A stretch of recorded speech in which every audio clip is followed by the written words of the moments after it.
Bonjour à vous, ici David Laroche de la série Wake Up Calls, votre réveil matin pour booster votre vie. On clôture cette semaine sur la série de la communication, c'est-à-dire comment rentrer en lien avec les gens. Et je voudrais finir sur des caractéristiques, des caractères, des traits des personnes qui rentrent en lien. On en a un peu déjà parlé, mais je voudrais appuyer ces caractéristiques-là. Donc, première caractéristique qu'on voit chez les communicants, c'est l'ouverture. L'ouverture aux gens, l'ouverture à des esprits différents, à des regards différents, à des cultures différentes. Si vous êtes ouvert sur le fait que les gens puissent ne pas penser comme vous allez être particulièrement apprécié. On aime les gens quand on peut leur parler de tout et n'importe quoi sans avoir peur d'être jugé, quand on va exprimer nos idées. Donc si vous êtes fermé, les gens vont se fermer à vous parce que ils ont peur. Maintenant, autre posture à éviter, c'est le fait de vous fermer. Parce que si je me mets comme ça, regardez, je me protège. Qu'est-ce que vous ressentez? Vous ressentez que même si je me défends, c'est que je vais vous attaquer. Donc tous les gens qui disent « je comprends pas pourquoi je suis agressé dans la vie, les gens m'agressent », c'est parce que vous n'êtes pas ouvert. C'est-à-dire qu'en vous protégeant, vous attirez l'agression. Donc si vous ouvrez, vous dites en gros « bienvenue chez moi, vous pouvez rentrer chez moi ». Donc c'est une ouverture mentale et une ouverture physique. Deuxième caractéristique des gens qui sont communicants et qui vraiment ont une communication élevée, la curiosité. Quand vous êtes curieux et quand une personne vous parle et vous avez envie d'en savoir plus sur tous les sujets, les gens le sentent, elle se trouve intéressante parce que vous êtes dans la curiosité et vous posez des questions et ça se développe. Développez l'état d'esprit de l'enfant qui a envie de tout découvrir. Mais soyez pas seulement curieux pour avoir le lien avec cette personne mais avec tout le monde. Soyez curieux de savoir, par exemple, ce bâtiment il date de quand, combien ça peut coûter, la superficie, bref, soyez curieux, posez des questions. Est-ce que ces plantes-là poussent d'une certaine façon? Posez des questions, soyez vraiment curieux. Il y a des questions à poser, ça c'est le deuxième trait, c'est la curiosité. Le troisième trait qui vraiment est un phénomène dément auprès des personnes, c'est le côté aventurier.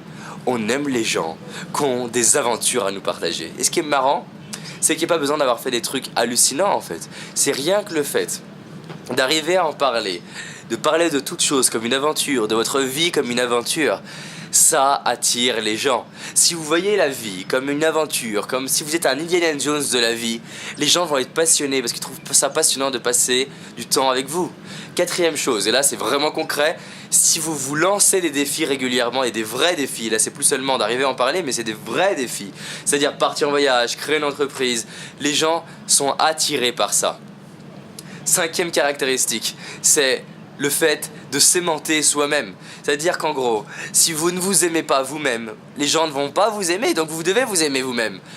Nous sommes des aimants, C'est-à-dire qu'une personne qui n'attire pas, elle n'est pas aimantée, c'est un aimant qui est dépolarisé. Un aimant dépolarisé, qu'est-ce qui se passe? Il attire personne, il rejette personne. Et les gens ont peur de rejeter. Il faut bien comprendre que plus vous allez être polarisé, plus vous allez attirer des gens, rejeter des gens. Obama est plus détesté que moi, plus détesté que vous, j'imagine. Et il est aussi plus admiré. Gandhi est plus détesté que moi. Plus vous allez être polarisé, créer une vie inspirante et réaliser des défis qui vous inspirent, plus vous allez être détesté et être aimé pour ça.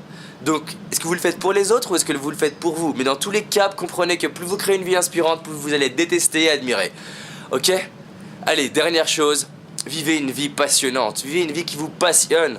Et si vous faites ça, les gens vont vous adorer. Les gens adorent les gens passionnés. Passionnés par la nourriture, passionnés par le dessin, passionnés par la vie, passionnés par les gens, passionnés par l'entrepreneuriat.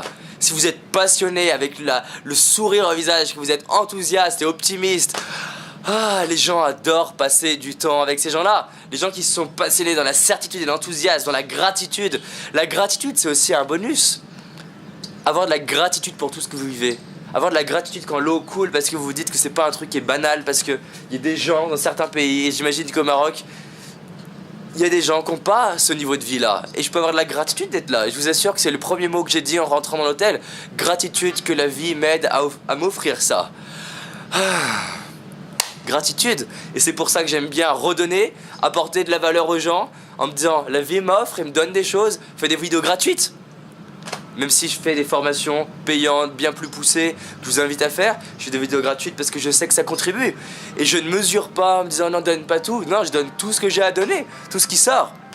Voilà, partagez cette vidéo si vous voulez aider vos amis autour de vous à enrichir leur vie. Et à demain dans un autre endroit. À bientôt.